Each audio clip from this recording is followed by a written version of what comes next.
बिस्मिल्लाहिर्रहमानिर्रहीम। नाज़रीन अस्सलाम वालेकुम, मैं हूँ इमरान वसीम। नाज़रीन, बिला आखिर साबिक़ वज़ीर आज़म इमरान ख़ान ने कड़वा घूंट भरने का फ़ैसला कर लिया है और अब बानी तहरीक इंसाफ इमरान ख़ान दूसरे किनारे उड़ान भरने के लिए तैयार हैं। ये उड़ान भरने का इमरान ख़ान साहब ने फ़ैसला कर लिया है। तो ये सारा मामला क्या है, इमरान ख़ान साहब कहाँ पे उड़ान भरने वाले हैं और किस किस्म का कड़वा घूंट जो है वो बानी पीटीआई ने भरने का फ़ैसला किया है।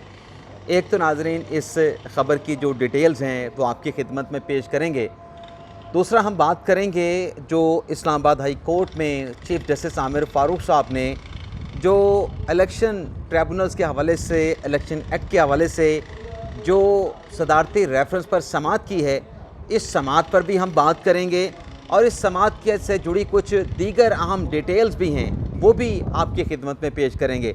इसके अलावा आज सुप्रीम कोर्ट ने जो मोनाल रेस्टोरेंट को बंद करने का हुक्म दिया है, इस फ़ैसले की डिटेल, इस फ़ैसले के मंदरजात भी आपकी खिदमत में पेश करेंगे और फिर आपको ये भी बताएंगे कि chief justice of Pakistan justice Qazi Faiza में और जस्टिस अतर मिनल्ला में कैसे इत्तफ़ाक़ राय पैदा हुआ है, कैसे दोनों एक पेज पे आए हैं।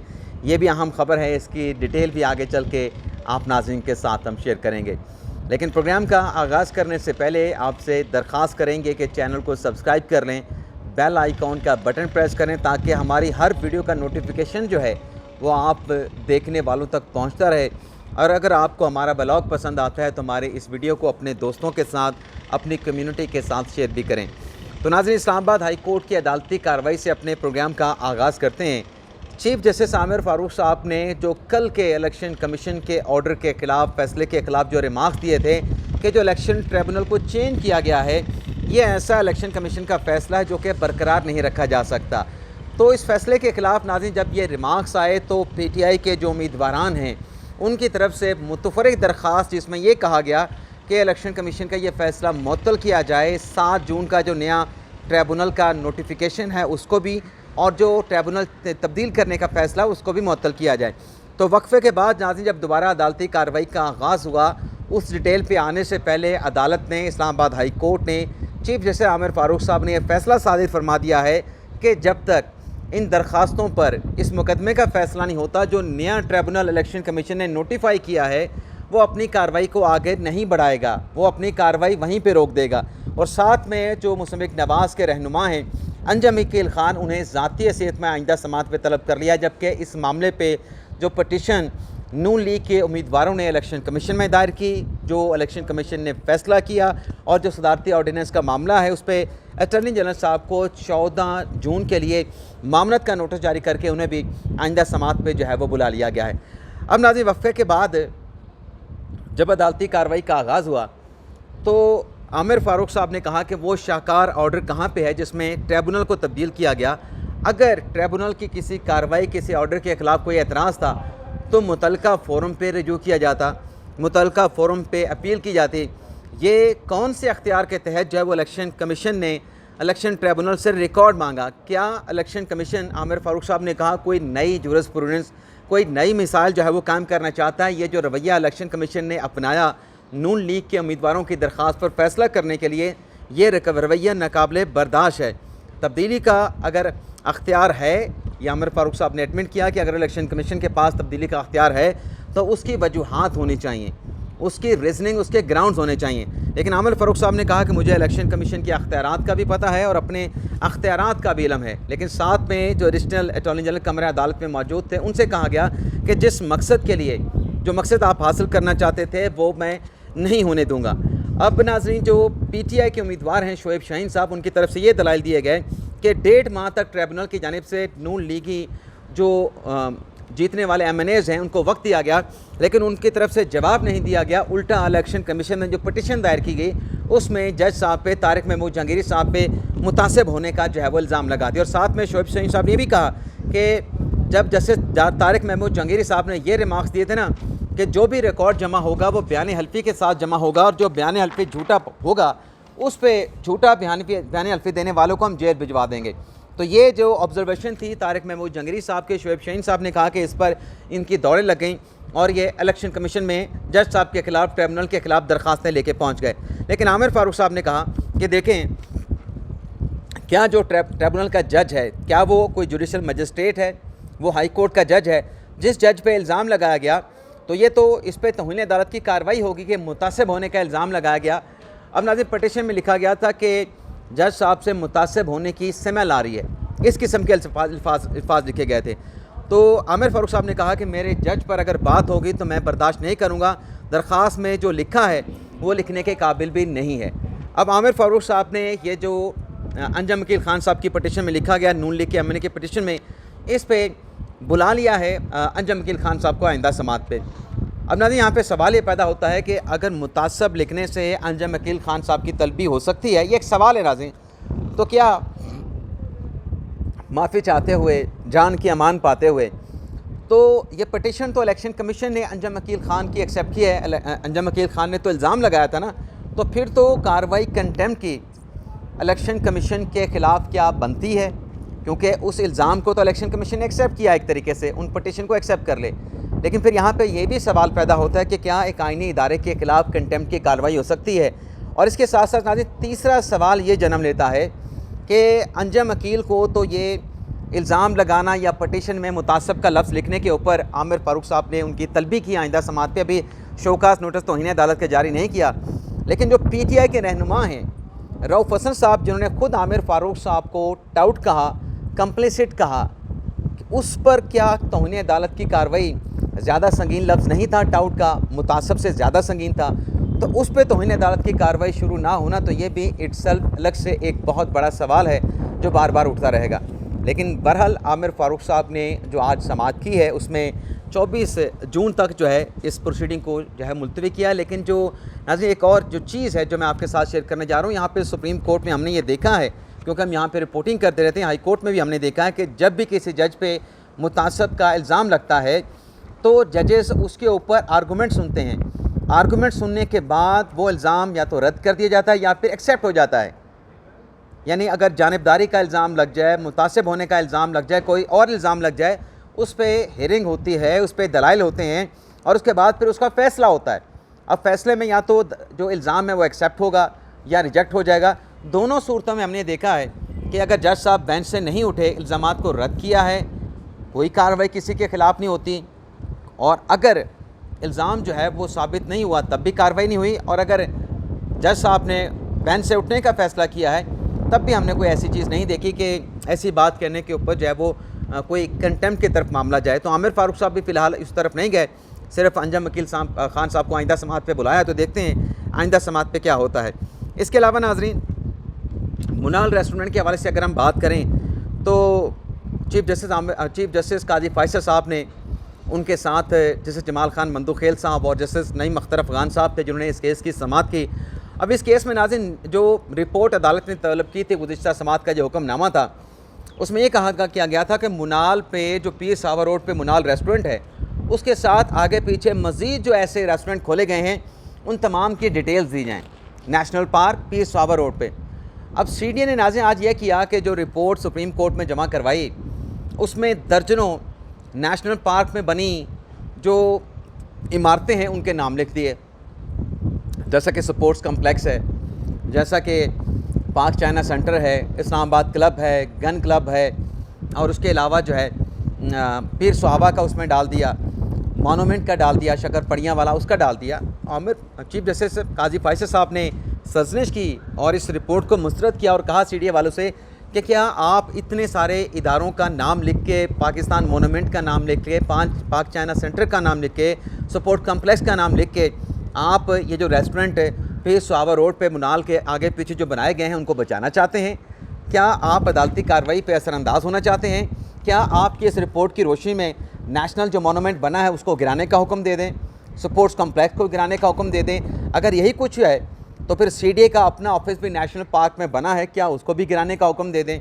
और फिर अपने काजी फ़ैसल साहब ने ये भी पूछा कि सुप्रीम कोर्ट की जो इमारत है क्या वो नेशनल पार्क में आती है? तो इस पर CDA के वकील ने कहा कि इसके लिए मुझे नक्शा देखना पड़ेगा। तो अदालत ने CDA की इस रिपोर्ट को मुस्तरद करते हुए जो चेयरमैन CD हैं उन्हें फौरी तौर पे तलब कर लिया। अच्छा नाज़रीन, जब चेयरमैन CD आए उनसे पूछा गया कि ये जो मारगला की पहाड़ियों में आग लगती है ये क्यों लगती है, कैसे लगती है और दिन में कितनी बार लगी और इस सीज़न में कितनी बार लगी। तो चेयरमैन सीडी ने वो सारे जो अदाद शुमार थे अदालत के सामने रखे और उनकी तरफ से कहा गया कि कुछ काली भेड़ें हमारे इदारे में मौजूद हैं जिनके हवाले से हम इक़दाम उठा रहे हैं, उनकी तलाश कर रहे हैं और मानसून का जो सीज़न है इसमें हम मारगला की पहाड़ियों पे नई शजरकारी भी करेंगे। लेकिन बहरहाल नाज़रीन, अदालत ने समाअत करने के बाद जब ये तमाम जो रेस्टोरेंट है, अभी तो 4 के नाम सामने आए हैं, जिसमें एक 1969 का होटल है जिसमें मुनाल है, ला मोंताना है और ग्लोरिया जीन्स का होटल बना हुआ है और भी इक्के दुक्के वहाँ पे हट्स बने हुए हैं। इन तमाम समेत बाकी जो ऐसे कोई जो लाइसेंस या लीज़ जारी किए गए हैं सीडी की तरफ से, तमाम को 3 माह के अंदर वहाँ से हटाने का, वहाँ से उन्हें शिफ्ट करने का जो है वो हुक्म दे दिया है। और अगर नाज़रीन अदालत के इस ऑर्डर पर कंप्लाई विद नहीं किया गया तो फिर तौहीन अदालत की कार्रवाई भी हो सकती है। दौरान समाअत जो मुनाल के मालिक थे उनकी तरफ से कहा गया कि रज़ा कराना तौर पे हम अपना जो होटल है उसको हटा लेते हैं। तो इस पे चीफ जस्टिस ने कहा कि हम जो दीगर जैसे कि पाक चाइना सेंटर को सैदपुर में और बाकी जगहों पे जो सीडीए ने नोटिस दे रखे हैं उनको मनसूख करते हैं और जो लीज़ एग्रीमेंट कर रखे हैं इन रेस्टोरेंट के साथ सीडीए ने उसको भी कलअदम करार देते हैं और 3 माह का वक्त देते हैं कि 3 माह के अंदर अपने जो रेस्टोरेंट हैं वो नेशनल पार्क से या किसी दूसरी जगह मुंतकिल कर दें। और अगर किसी और ज़मीन को जो कि नेशनल पार्क से बाहर है उसकी अगर कमर्शियल एक्टिविटीज़ के लिए सीडीए लीज़ करना चाहता है तो ये जो मुतासरीन होंगे जो यहाँ से हटेंगे वो उनका पहला राइट होगा। जैसे मुनाल को वहाँ से हटाया जा रहा है और किसी और कमर्शियल जगह पे सीडीए को लीज़ करना चाहता है तो उस मुनाल को और बाकी रेस्टोरेंट को पहले तरजीह दी जाएगी कि वहाँ पे वो लीज़ जो है लीज़ के ऊपर ज़मीन हासिल कर सकें। तो ये नाज़रीन बड़ी अहम समाअत हुई है। अब आ जाते हैं नाज़रीन कि इमरान खान साहब ने दूसरे किनारे पर उड़ान भरने का किस किस्म का कड़वा घूंट भरा है और क्या फैसला किया है। कल नाज़रीन जो खबरें चलती रहीं कि इमरान खान साहब ने सुप्रीम कोर्ट के जजेस की बात मान ली है और इमरान खान साहब जो हैं वो नून लीग के साथ, पीपल्स पार्टी के साथ बातचीत करने के लिए तैयार हैं। आज जैसे कि प्रीवियस व्लॉग में आपके साथ हमने ख़बर शेयर की कि 190 मिलियन पाउंड केस में जो जज साहब पे एतराज़ था पीटीआई के रहनुमाओं का, इमरान खान साहब का और बुशरा बीबी साहबा का, खान साहब के लीगल टीम का, वो एतराज़ तो आज वापस ले लिया। अब नाज़रीन इस केस की समाअत के बाद साबिक़ वज़ीर-ए-आज़म इमरान खान की बैरिस्टर गौहर साहब के साथ मुलाकात हुई। इस मुलाकात में नाज़रीन बैरिस्टर गौहर साहब ने इमरान खान साहब से क्या कहा। एक तो नाज़रीन बैरिस्टर गौहर साहब ने कहा कि इस वक्त जो है हमारी दूरियां बढ़ रही हैं, हम सिंगल आउट हो रहे हैं, तो डायलॉग करना, मुज़ाकरात करना, दीगर सियासी जमातों के साथ इंगेज होना वक्त की अहम ज़रूरत है।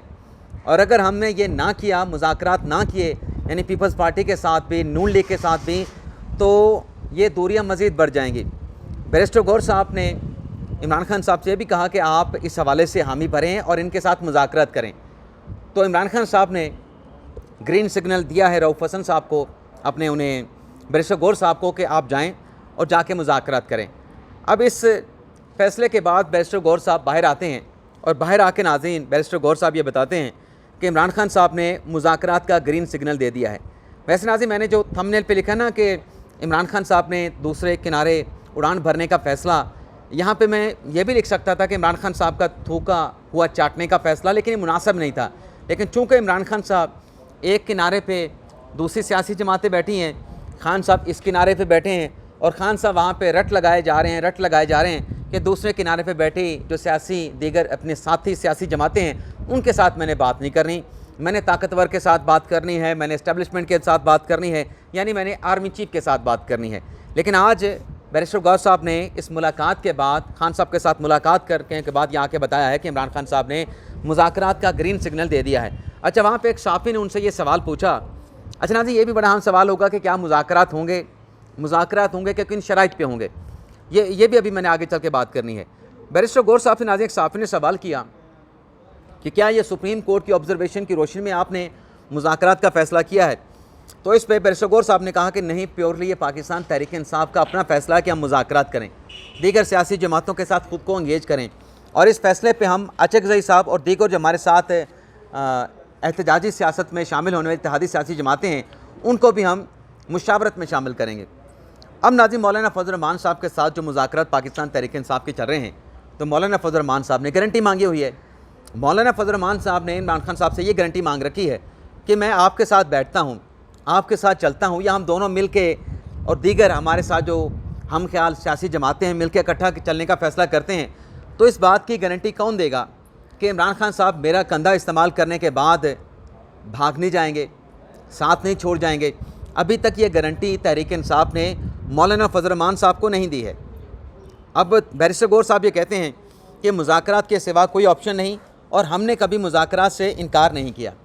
अब ये जो नाज़रीन मुज़ाकरात वाली बात कर रहे हैं कि मुज़ाकरात के अलावा कोई ऑप्शन नहीं, हमने मुज़ाकरात से इनकार नहीं किया, तो आप के सामने फैक्ट्स मौजूद हैं।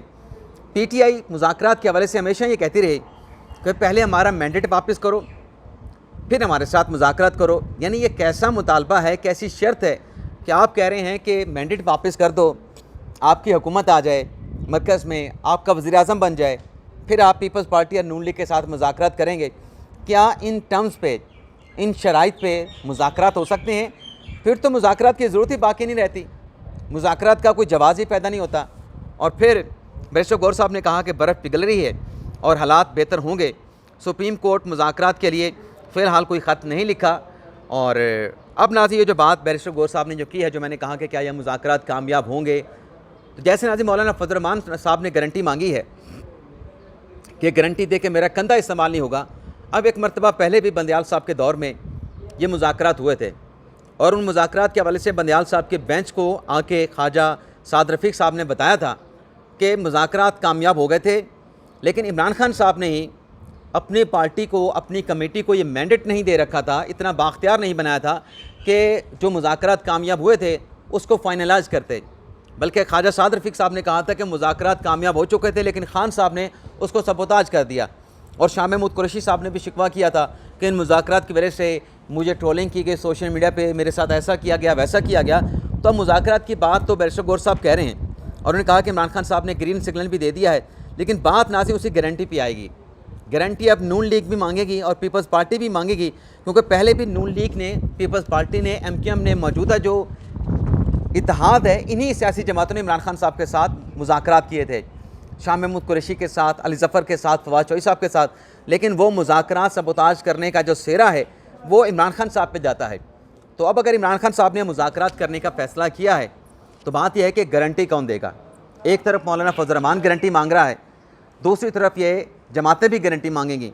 मुज़ाकरात के लिए वो तैयार हैं, वो तैयार होंगी, वो तैयार रहेंगी, लेकिन खान साहब की गारंटी कौन देगा, ये नाज़रीन बड़ा अहम सवाल है। लेकिन बड़ा अच्छा फ़ैसला इमरान खान साहब ने किया है, इसलिए मैंने वो लिखा ना कि थूका चाटने वाला मैंने लफ्ज़ नहीं लिखा, हो सकता तो लिख सकता था, लेकिन चूँकि एक अच्छा फ़ैसला किया है तो आगे बढ़ना चाहिए। इसके ऊपर मेरे ख्याल से क्रिटिसाइज़ करने का जवाज़ नहीं था। इसके अलावा नाज़रीन हंगामा रही और कार्य सरकार में मुदाखलत का आज मुकदमा रावलपिंडी की ATC अदालत में अली अमीन गंडापुर साहब के ख़िलाफ़ ज़ेर समाअत आया, जिसमें अली अमीन गंडापुर साहब पेश नहीं हुए। उनकी तरफ से वकील ने कहा कि वो मसरूफ़ हैं तो इस्तिस्ना दे दें। तो 5 जुलाई तक जो ज़मानत है अली अमीन गंडापुर साहब की, उसमें तौसीक़ कर दी गई है।